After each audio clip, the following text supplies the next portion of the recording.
tell the story of that man skilled in all ways of contending. The wanderer, harried for years on end after he plundered the stronghold on the proud height of Troy.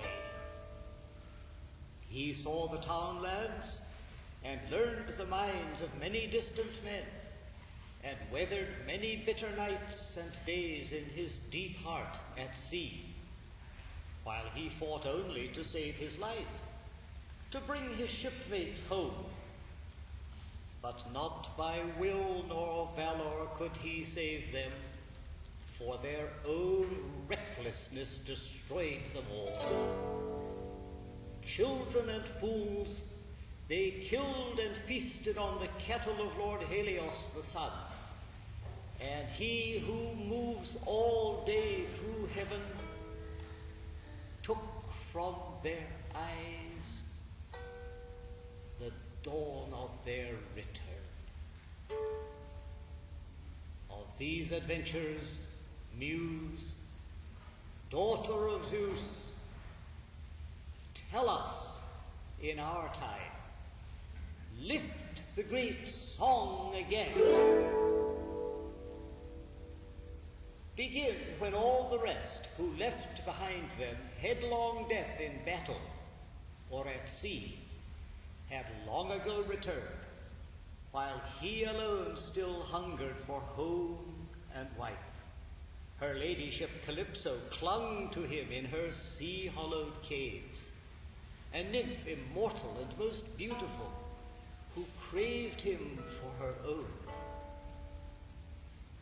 And when long years and seasons wheeling brought around that point of time ordained for him to make his passage homeward, trials and dangers even so attended him, even in Ithaca, near those he loved.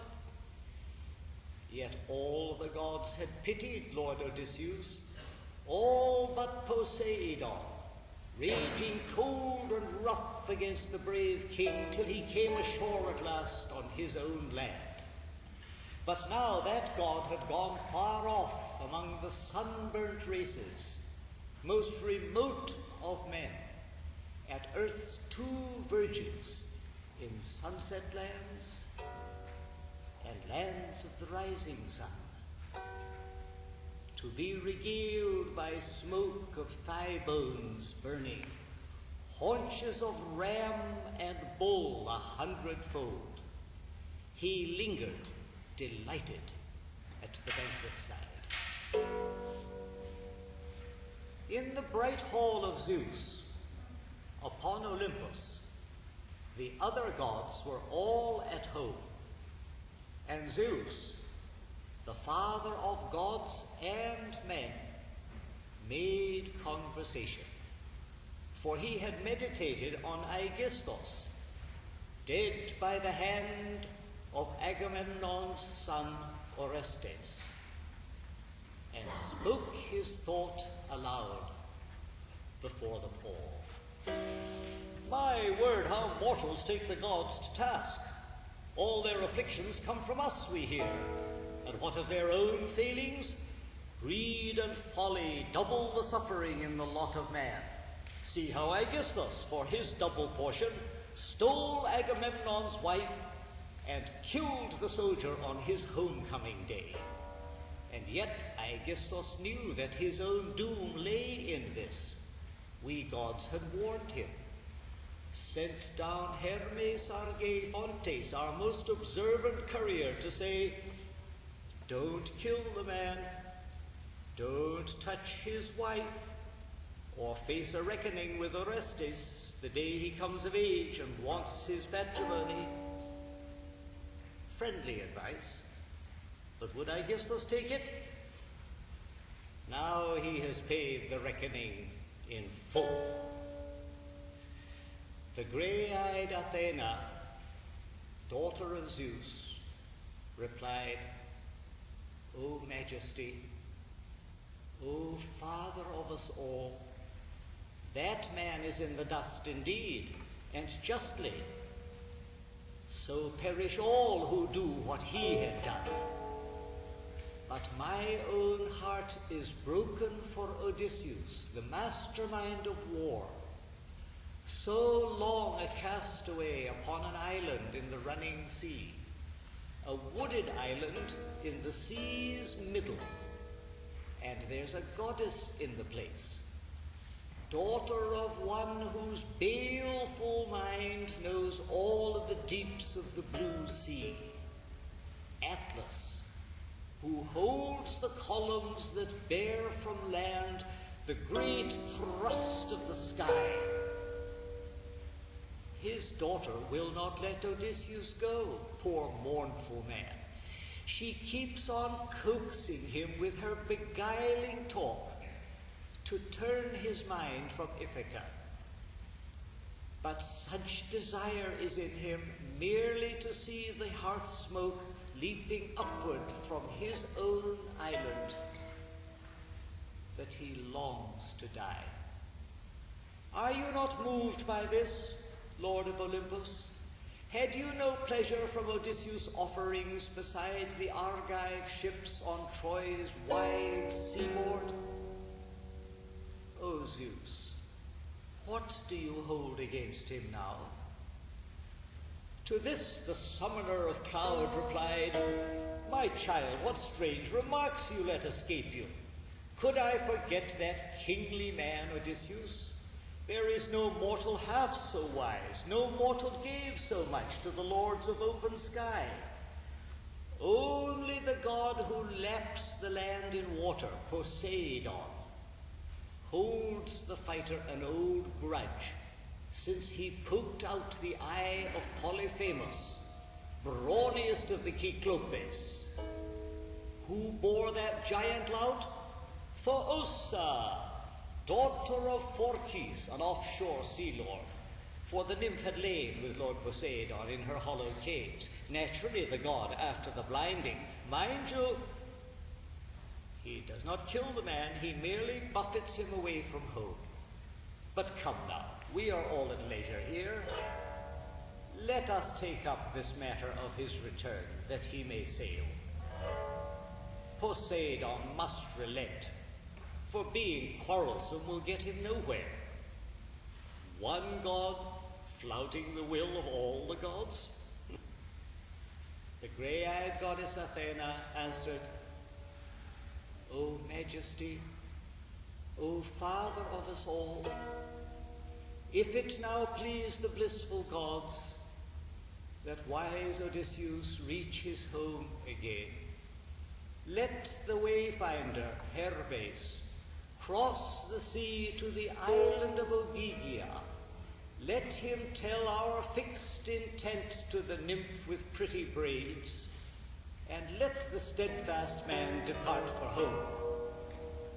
For my part, I shall visit Ithaca to put more courage in the sun, rouse him to call an assembly of the islanders, Achaean gentlemen with flowing hair. He must warn off that wolf pack of the suitors who prey upon his flocks and dusky cattle. I'll send him to the mainland then, to Sparta, by the sand beach of Pylos.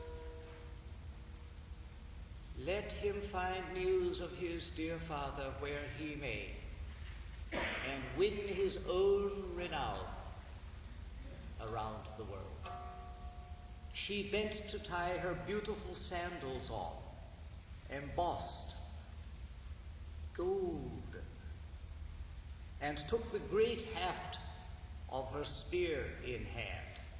That bronze-shod spear this child of power can use to break in wrath long battle lines of fighters.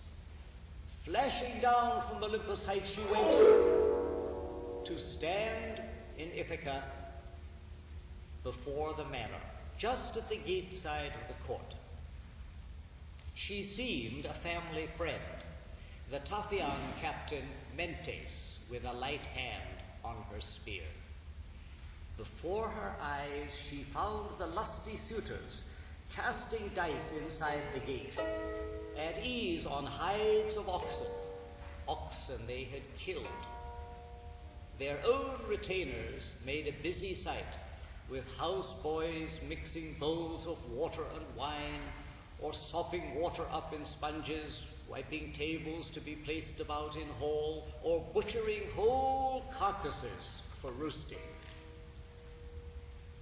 Long before anyone else, the Prince Telemachus now caught sight of Athena, for he too was sitting there unhappy among the suitors, a boy daydreaming. What if his great father came from the unknown world to drive these men like dead leaves through the place, recovering honor and lordship in his own domains? Then he who dreamed in the crowd now gazed out at Athena. Straight to the door he came, irked with himself to think a visitor had been kept there waiting. He took her right hand, grasping with his left her tall bronze-bladed spear. Then he said warmly, "Welcome, stranger, welcome to our hall. There will be time to tell your errand later." He turned and led the way, and Pallas Athena followed into the lofty hall. The boy reached up and thrust her spear high on a polished rack against a pillar, where tough spear on spear of the old soldier, his father, stood in order. Then, shaking out a splendid coverlet, he seated her on a throne, with footrest all finely carved, and drew his painted armchair near her, at a distance from the rest. To be amid the din and suitors' riot would ruin his guest's appetite, he thought, and he wished for privacy to ask for news of his father, gone for years. A servant brought a silver bowl of water and filled it out of a beautiful golden urn, then drew a polished table to their side. The larder mistress with her tray came by and served them generously. A carver lifted cuts of each roast meat to put on trenchers before the two. He gave them cups of gold, and these the steward, as he went his rounds, filled and filled again. Now came the suitors, young bloods trooping in to their own chairs on thrones or easy seats. Maids poured water over their fingers and piled baskets of brown loaves near at hand. Now they paid attention to the ready feast and thought of nothing more. Not till desire for food and drink had left them were they mindful of dance and song that are the grace of feasting. A herald gave a shapely cithern harp to Phemios, whom they compelled to sing. And what a storm he plucked upon the strings as prelude. High and clear the song arose. The Prince Telemachus then spoke to grey-eyed Athena, his head bent close, so no one else might hear. Dear guest, does it offend you if I speak? It is easy for these men to enjoy these things, harping and song. They have an easy life, scot-free, eating the livestock of another, a man whose bones are rotting somewhere now, white in the rain on dark earth where they lie, or tumbling in the ground swell of the sea. If he returned, if these men ever saw him, faster legs they'd pray for to a man, and not more wealth in handsome robes or gold. But he is lost. He came to grief and perished. And there's no help for us in someone's hoping he still may come. That sun has long gone down. But tell me now, and put it for me clearly, who are you? Where do you come from? Where's your home and family? What kind of ship is yours, and what course brought you here? Who are your sailors? I don't suppose you walked here on the sea.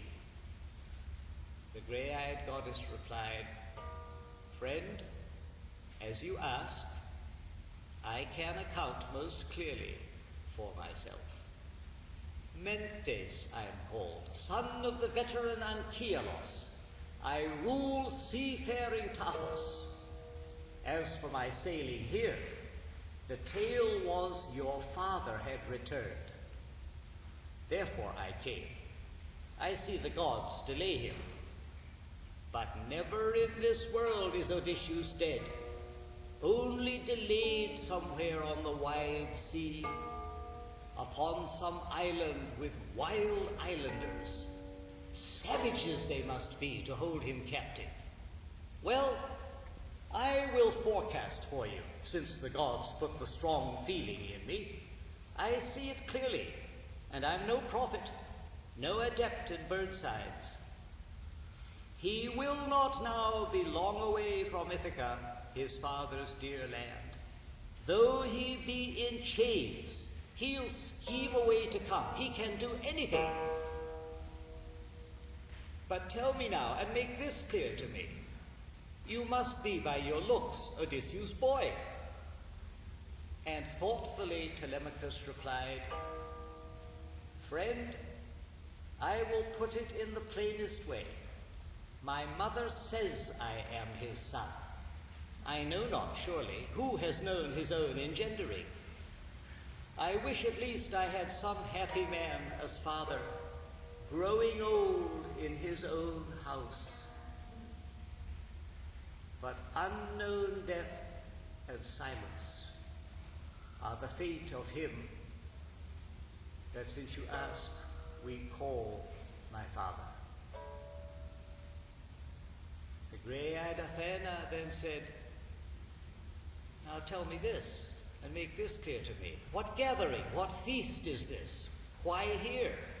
A wedding? Revel? At the expense of all? Not that, I think.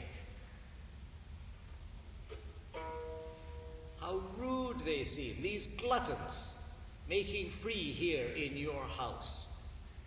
A sensible man would blush to be among them. The Prince Telemachus replied, Friend, as you ask about these matters, our house was always a great one, as long as he of whom we speak remained here. But evil days the gods have brought upon it, making him vanish as they have so strangely.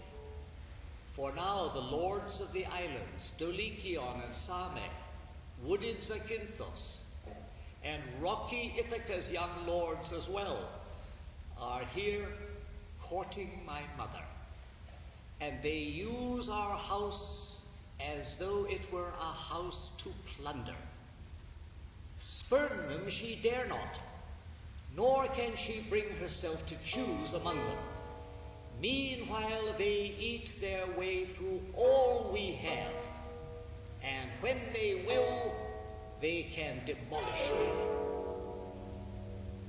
Pallas Athena was disturbed and said, bitterly you need Odysseus then. High time he came back to engage these contenders. I wish we saw him standing helmeted there in the doorway, holding shield and spear, looking the way he did when I first knew him. I wish these men could meet the man of those days. They'd know their fortunes quickly. A cold bed.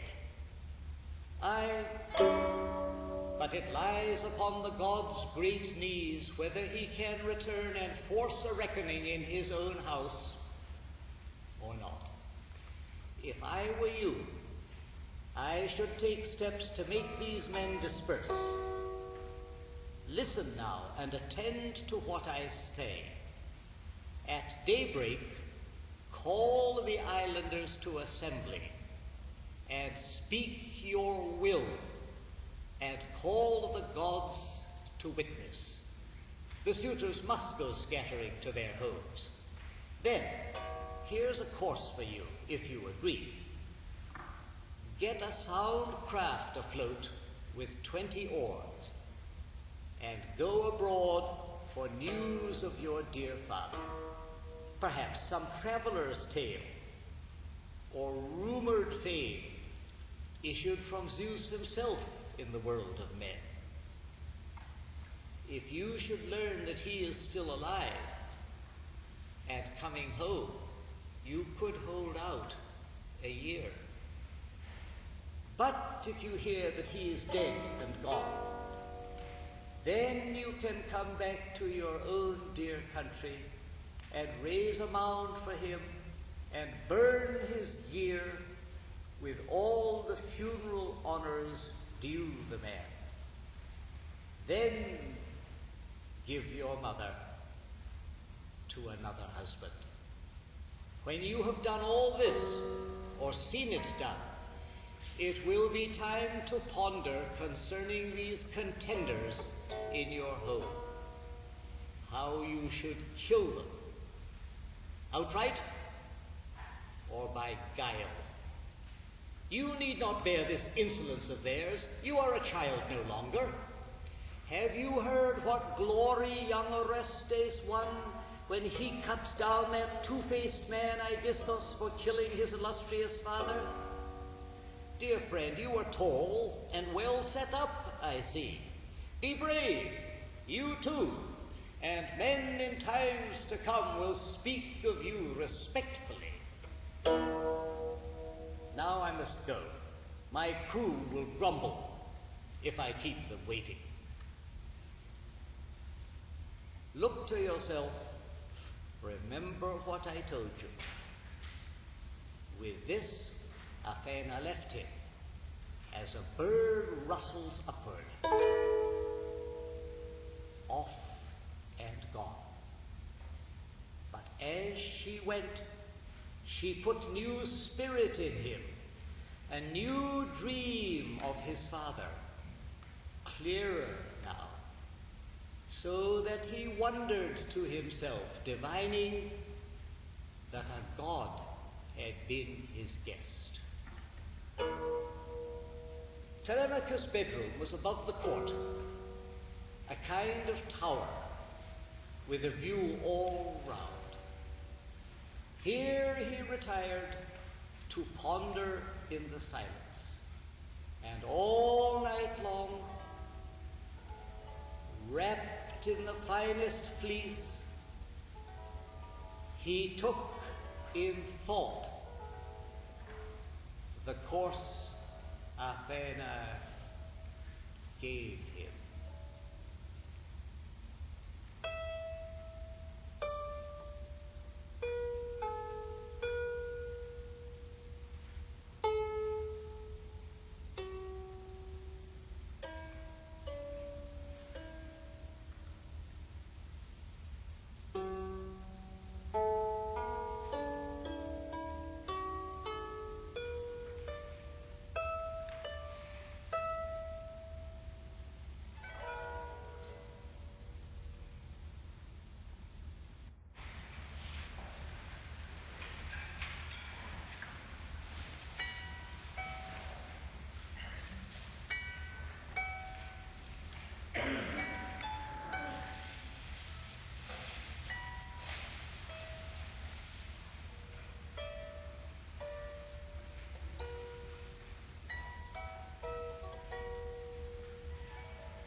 When primal dawn spread on the eastern sky her fingers of pink light, Odysseus' true son stood up, drew on his tunic and his mantle, slung on a sword belt and a new-aged sword, tied his smooth feet into good rawhide sandals, and left his room, a god's brilliance upon him.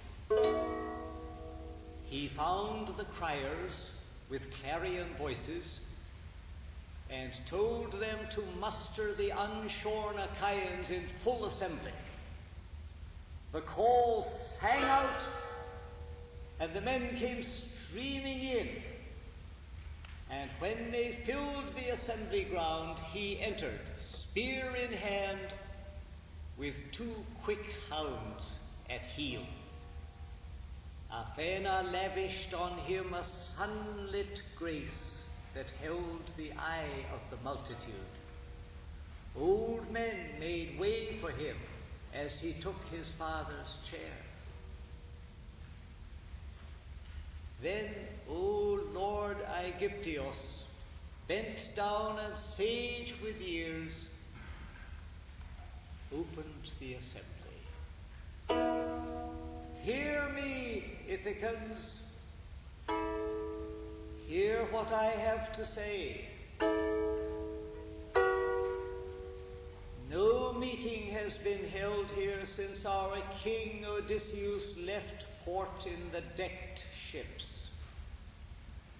Who finds occasion for assembly now? One of the young men? One of the older lot? Has he had word our fighters are returning? News to report if he got wind of it. Or is it some other matter touching the realm? The man has vigor, I should say, more power to him.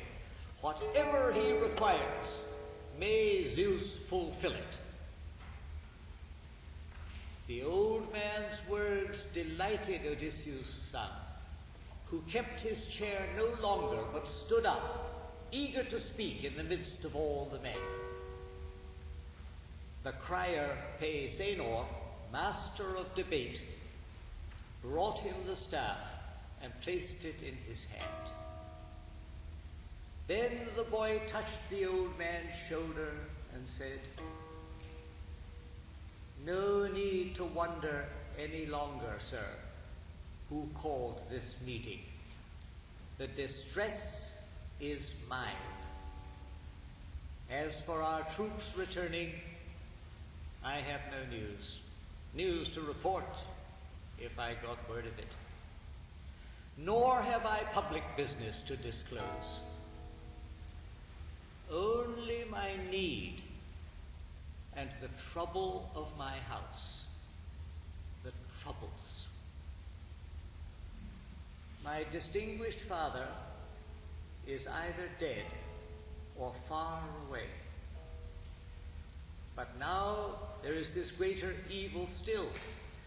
My home and all I have are being plundered. Mother wanted no suitors, but like a pack they came, sons of the best men here among them, lads with no stomach for an introduction to Icarios, her father across the sea. He would require a wedding gift and give her to someone who found favor in her eyes. No, these men spend their days around our house, killing our beeves and sheep and fatted goats, carousing, soaking up our good dark wine, destroying everything, not caring what they do. We have no strong Odysseus to defend us. And as for putting up a fight ourselves, we'd only show our incompetence at arms. Expel them? Yes, if I only had the power. The whole thing's out of hand, insufferable. My house is being plundered. Is this courtesy? Where is your indignation? Where is your shame? and in hot anger now he threw the staff to the ground, his eyes grown bright with tears. A wave of sympathy ran through the crowd, all hushed, and no one there had the audacity to answer harshly, except Antinous. He said, "What high and mighty talk, Telemachus? No holding you. You want to shame us and humiliate us. But you should know the suitors are not to blame. It is your own dear, incomparably cunning mother. For 3 years now, and it will soon be 4, she has been breaking the hearts of the Achaeans, holding out hope to all, and sending messages to each man privately, but thinking otherwise. Here is an instance of her trickery. She had her great loom standing in the hall, with the fine weave of some vast fabric on it. We were attending her, and she said to us, "Young lords, my suitors, now my lord is dead. Let me finish my weaving before I marry, or else my thread will have been spun in vain. It is a shroud I weave for Lord Laertes, when cold death comes to lay him on his bier. The country wives would hold me in dishonor if he with all his fortune lay unshrouded. We have men's hearts. She touched them. We agreed. So every day she wove on the great loom, but every night by torchlight she unwove it. And so for 3 years she deceived the Achaeans. But when the seasons brought the 4th around, one of her maids, who knew the secret, told us. We found her unraveling the splendid shroud. She had to finish then, although she hated it. Now, here is the suitor's answer. You and all the Achaeans, mark it well. Dismiss your mother from this house, or make her marry the man her father names and she prefers. Does she intend to keep us dangling forever? She may rely too long on Athena's gifts, talent in handicrafts, and a clever mind. So cunning, history cannot show the like among the ringleted ladies of Achaia.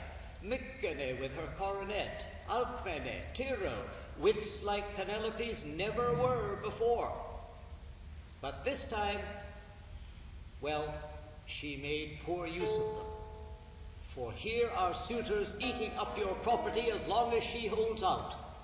A plan some god put in her mind.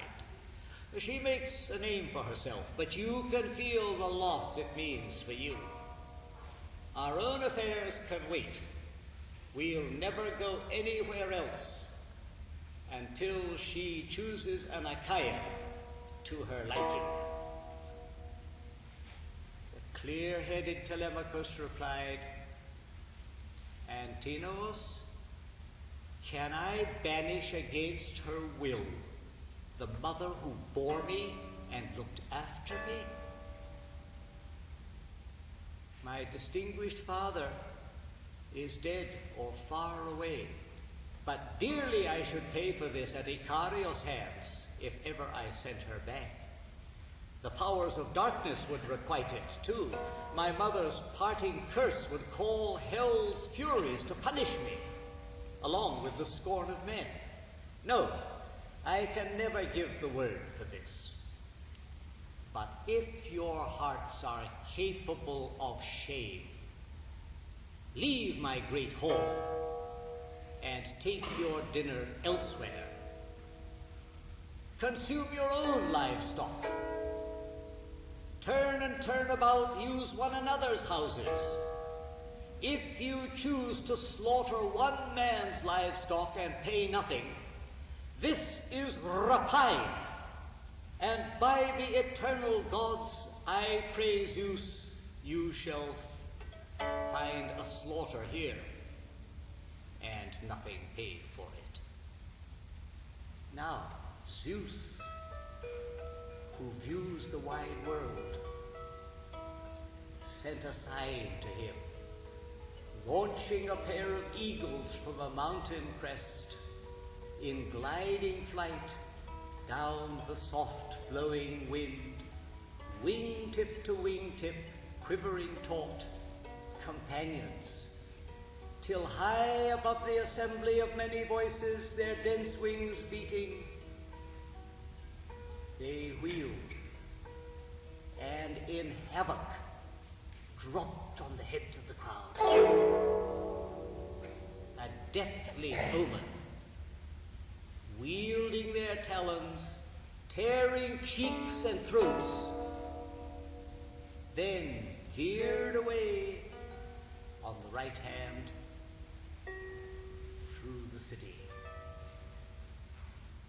Astonished, gaping after the birds, the men felt their hearts flood, foreboding things to come. And then they heard the old Lord Halitherses, son of Mastor, keenest among the old at reading bird flight into accurate speech. In his anxiety, he rose and said to them, "Hear me, Ithacans. Hear what I have to say, and may I hope to open the suitors' eyes to the black wave towering over them. Odysseus will not be absent from his family long. He is already near, carrying in him a bloody doom for all of these men, and sorrow for many more on our high sea mark, Ithaca. Let us think how to stop it. We had better. I am old enough to know a sign when I see one, and I say that all has come to pass as I foretold when the Argives massed on Greece, and he massed on Troy, and he, the great tactician, joined the rest. My forecast was that after 19 years, many blows weathered, all his companions lost, himself unrecognized by anyone, he would return. I see this all fulfilled. But Polybos' son, Eurymachus, replied, "Old man, go tell the omens for your children at home and try to keep them out of trouble. Before this whole assembly, I advised Telemachus to send his mother to her father's house. Let them arrange the wedding there and fix a portion fitting to a valued daughter. Until he does this, courtship is our business." But clear-headed Telemachus replied, "Eurymachus and noble suitors all, I am finished with appeals and argument. The gods know, and the Achaeans know, these things. But give me a fast ship and a crew of 20 who will see me through a voyage out and back. I'll go to sandy Pylos, then to Sparta, for news of father since he sailed from Troy. If he's alive and beating his way home, I could hold out another weary year. But if I learn that he is dead and gone, then I can come back to my own dear land and raise a mound for him and burn his gear with all the funeral honors that befit him. Then give my mother to another husband. The boy sat down in silence. Next to speak was Mentor, comrade in arms of the Prince Odysseus, an old man now. In his concern, he spoke to the assembly. Hear me, Ithacans. Hear what I have to say. Let no man holding scepter as a king be thoughtful, kindly, mild, or virtuous. Let him be cruel and practice evil ways. It is so clear that no one here remembers how, like a gentle father, Odysseus ruled you. I find it less revolting that the suitors carry their malice into violent acts. At least they stake their lives. Their lives when they go plundering the house of Odysseus, their lives upon it he will not come again. What sickens me is to see this whole community doing nothing, with never a voice or a hand raised against them, a mere handful compared with you. But Leocritus, Euenor's son, replied, Mentor, what mischief are you raking up? Will this crowd risk the sword's edge over a dinner? Madness to speak of fighting in either case. Now let all present go about their business. On this note, they were quick to end their parley. The assembly broke up. Everyone went home. The suitors home to Odysseus' house again.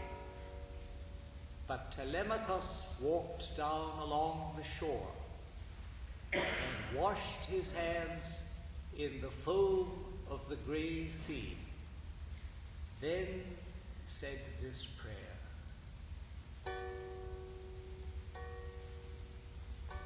O God of yesterday, guest in our house, who told me to take ship on the hazy sea for news of my lost father, listen to me, be near me.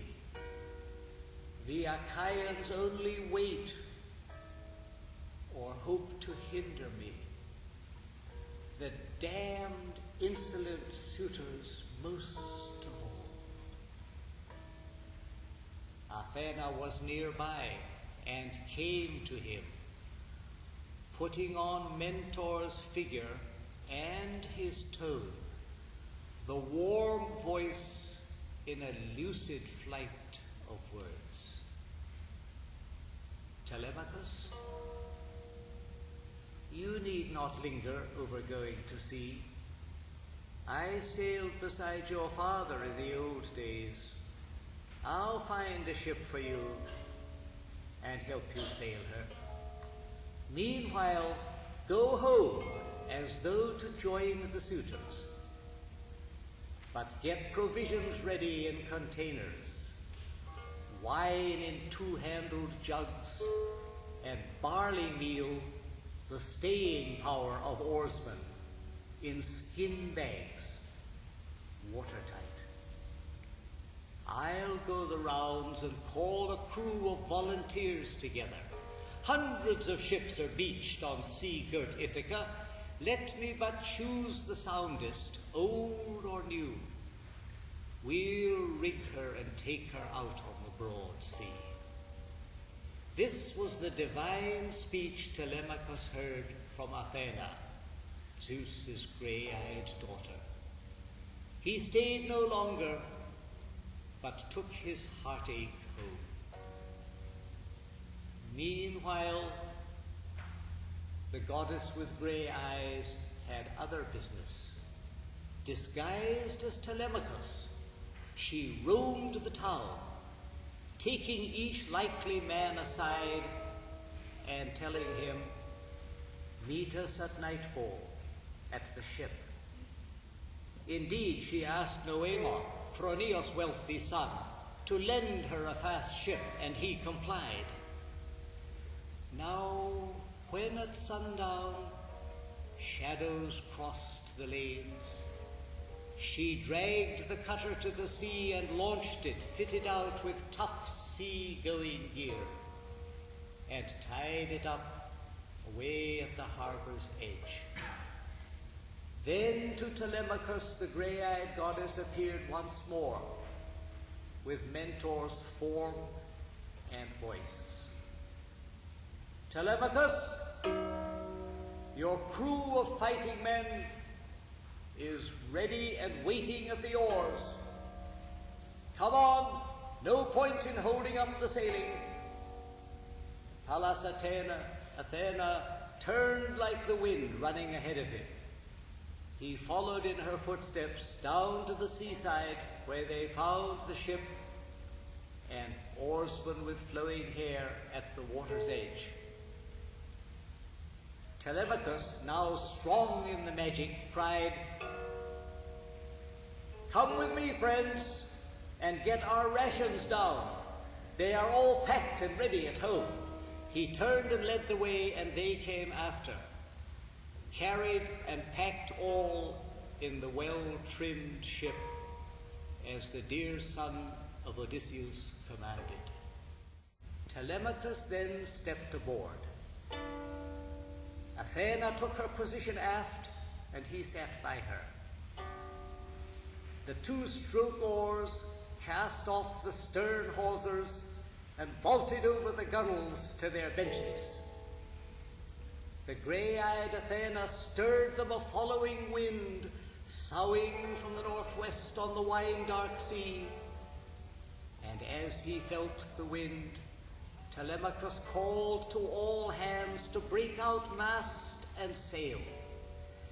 They pushed the foremast high and set it firm amidships in the box, made fast the forestays, then hoisted up the white sail on its halyard till the wind caught booming in the sail, and a flashing wave sang backward from the bow on either side as the ship got way upon her, holding her steady course.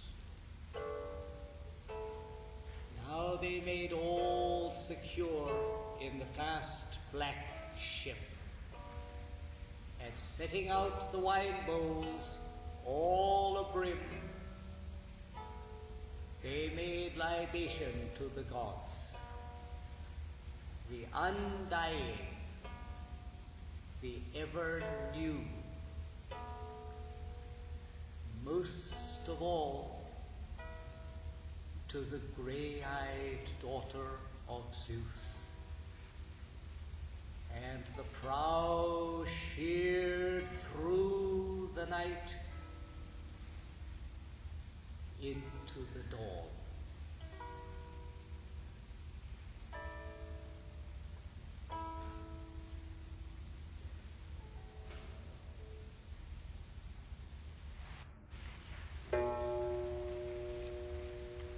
Then spoke Odysseus, all craft and gall.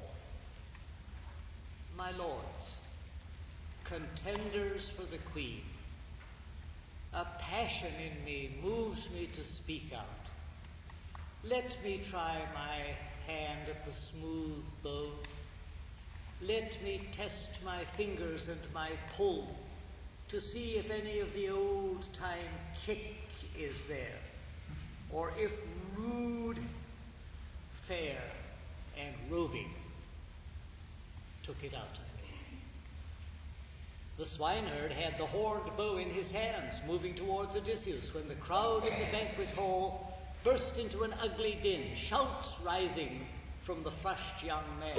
"Ho! Where do you think you're taking that, you smutty slave? What is this dithering? We'll toss you back among the pigs for your own dogs to eat, if bright Apollo nods and the gods are kind. He faltered, all at once set down the bow, and stood in panic, buffeted by waves of shouts, hearing Telemachus from another quarter cry, "Go on, take him the bow. Do you obey this pack?" Eumaeus picked up bow and quiver, making for the door, and there he placed them in Odysseus' hands. And Odysseus took his time, turning the bow, tapping it every inch for borings that termites might have made while the master of the weapon was abroad. The suitors were now watching him, and some jested among themselves. "A bow lover, dealer in old bows. Maybe he has one like it at home, or has an itch to make one for himself. See how he handles it, the sly old buzzard." And one disdainful suitor added this, "May his fortune grow an inch for every inch he bends it."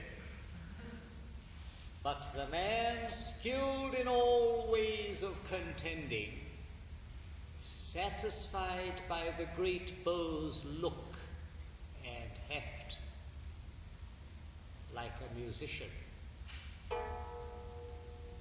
like a harper,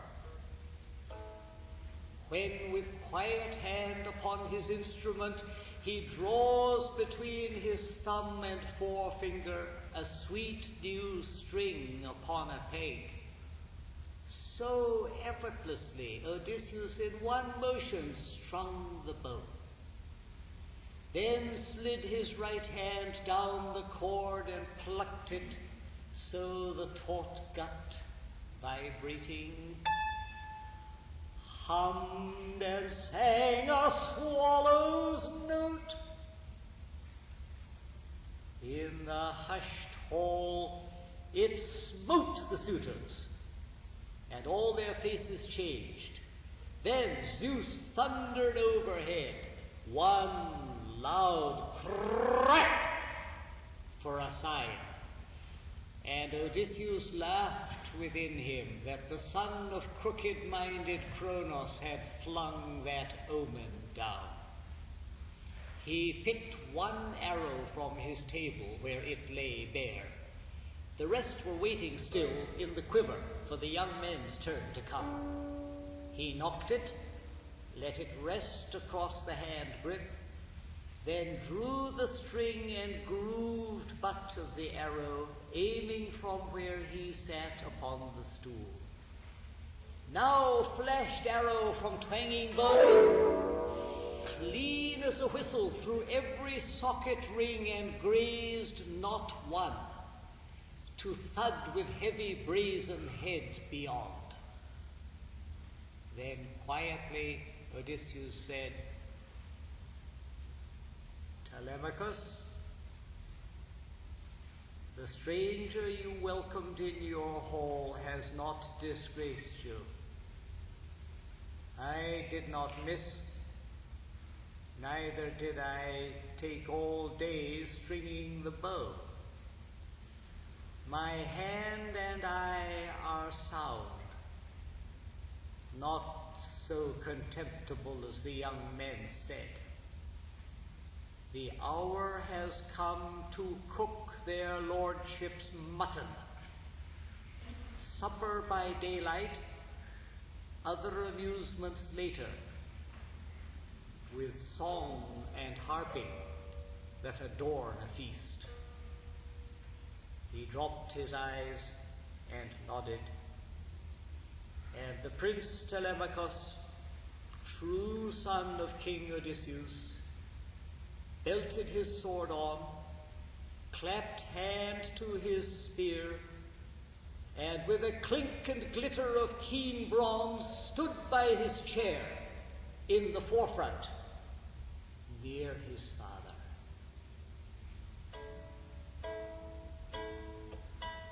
Now shrugging off his rags, the wiliest fighter of the islands, leapt and stood on the great doorstone, his own bow in his hands. He poured out at his feet a rain of arrows from the quiver and spoke to the crowd. So much for that. Your clean-cut game is over. Now watch me hit a target that no man has hit before. If I can make this shot, help me, Apollo! He drew to his fist the cruel head of an arrow for Antinous, just as the young man leaned to lift his beautiful drinking cup, embossed, two-handled, golden. The cup was in his fingers. The wine was even at his lips. And did he dream of death? How could he, in that revelry, amid his throng of friends, who would imagine a single foe, though a strong foe indeed, could dare to bring death's pain on him, and darkness on his eyes? Odysseus' arrow hit him under the chin and punched up to the feathers through his throat. Backward and down he went, letting the wine cup fall from his shocked hands. Like pipes his nostrils jetted crimson runnels, a river of mortal red, and one last kick upset his table, spilling the bread and meat to soak in dusty blood. Now as they craned to see their champion where he lay, the suitors jostled in uproar down the hall. Everyone on his feet, wildly they turned and scanned the walls of the long room for arms, but not a shield, not a good ashen spear was there for a man to take and throw. All they could do was yell in outrage at Odysseus. Foul to shoot at a man! That was your last shot. Your own throat will be slit for this. Our finest lad is down. You killed the best on Ithaca. Buzzards will tear your eyes out. For they imagined, as they wished, that it was a wild shot, an unintended killing. Fools not to comprehend they were already in the grip of death. But glaring under his brows, Odysseus answered, "You yellow dogs, you thought I'd never make it home from the land of Troy. You took my house to plunder, twisted my maids to serve your beds. You dared bid for my wife while I was still alive. Contempt was all you had for the gods who rule wide heaven. Contempt for what men say of you hereafter. Your last hour has come. You die in blood." As they all took this in, sickly green fear pulled at their entrails, and their eyes flickered, looking for some hatch or hideaway from death. Eurymachus alone could speak. He said, "If you are Odysseus of Ithaca, come back. All that you say these men have done is true. Rash actions here, more in the countryside. But here he lies, the man who caused them all. Antinous was the ringleader. He whipped us on to do these things. He cared less for a wedding than for the power Cronion has denied him as king of Ithaca. For that he tried to trap your son and would have killed him. He is dead now and has his portion. Spare your own people. As for ourselves, we'll make restitution of wine and meat consumed, and add each one a tithe of 20 oxen. with gifts of bronze and gold to warm your heart. Meanwhile, we cannot blame you for your anger.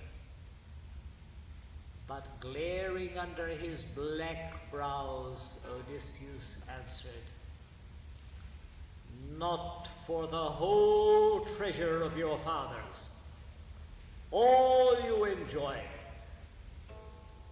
lands, flocks, or any gold put up by others, will I hold my hand. There will be killing till the score is paid. You forced yourselves upon this house.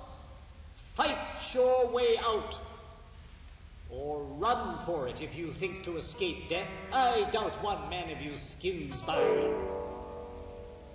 They felt their knees fail and their hearts, but heard Eurymachus for the last time rallying them. "Friends," he said, "the man is implacable. Now that he's got his hands on bow and quiver, he'll shoot from the big doorstone there until he kills us to the last man. Fight, I say. Let's remember the joy of it. Swords out. Hold up your tables to deflect his arrows. After me, everyone. Rush him where he stands.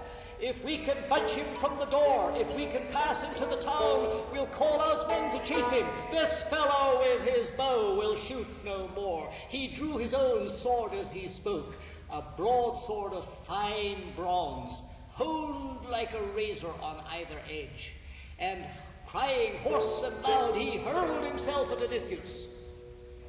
But the kingly man let fly an arrow at that instant, and the quivering feathered butt sprang to the nipple of his breast as the barb stuck in his liver. The bright broadsword clanged down. He lurched and fell aside, pitching across his table. His cup, his bread and meat were spilt and scattered far and wide, and his head slammed on the ground. Revulsion, anguish in his heart, with both feet kicking out. He downed his chair, while the shrouding wave of mist closed on his eyes.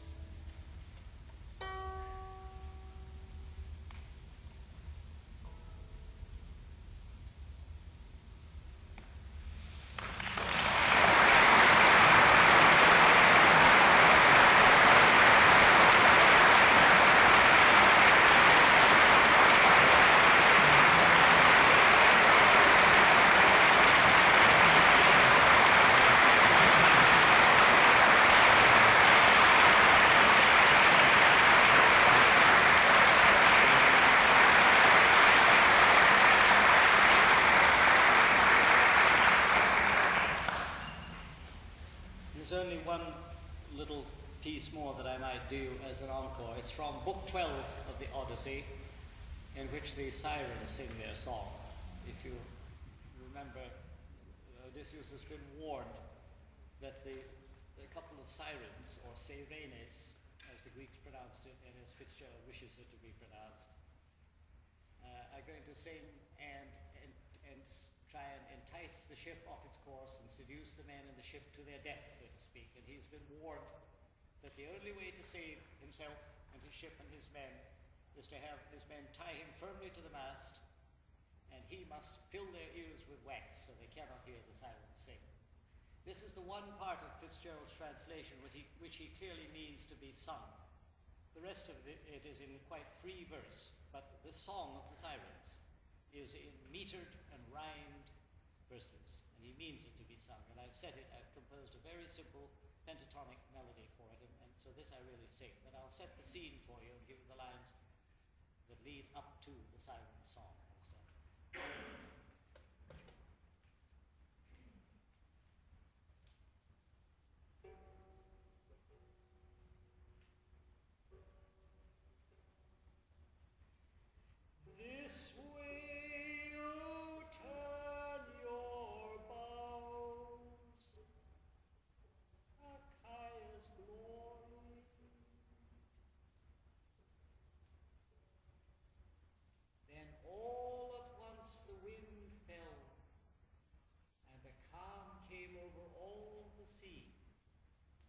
though some power lulled the swell. The crew were on their feet briskly to furl the sail and stow it. Then, each in place, they poised the smooth oar blades and sent the white foam scudding by. I carved a massive cake of beeswax into bits, rolling them in my hands to soften. No long task, for a burning heat came down from Helios, lord of high noon.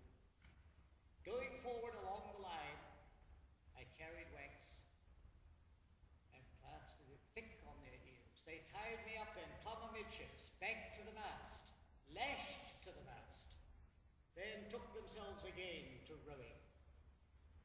Soon as we came within hailing distance, the two sirens, noting our fast ship off their point, made ready, and they sang.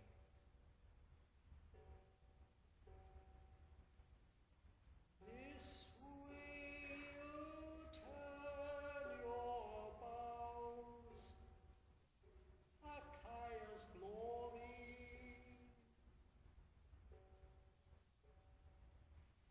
as all the world allows, moor and be merry.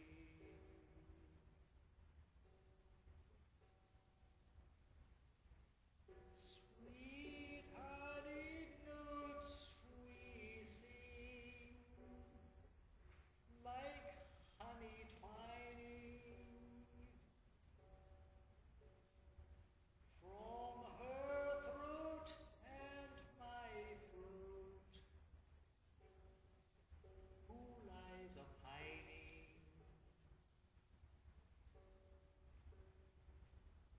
Sea rovers all take joy, voyaging onward, as from our song of Troy, grey-beard and rower boy, goeth more learned.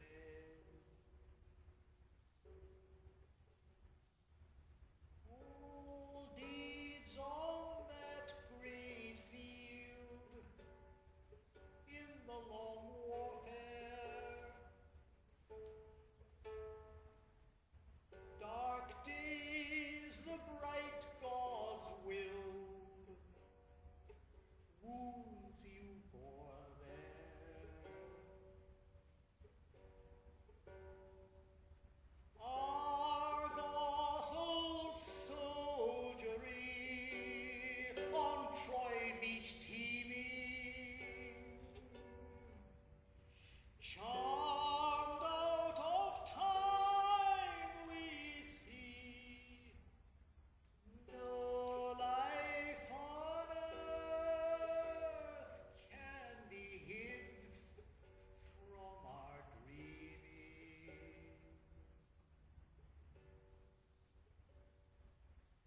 The lovely voices in ardor appealing over the water made me crave to listen, and I tried to say, "Untie me," to the crew, jerking my brows. But they bent steady to the oars. So all rowed on until the sirens dropped under the sea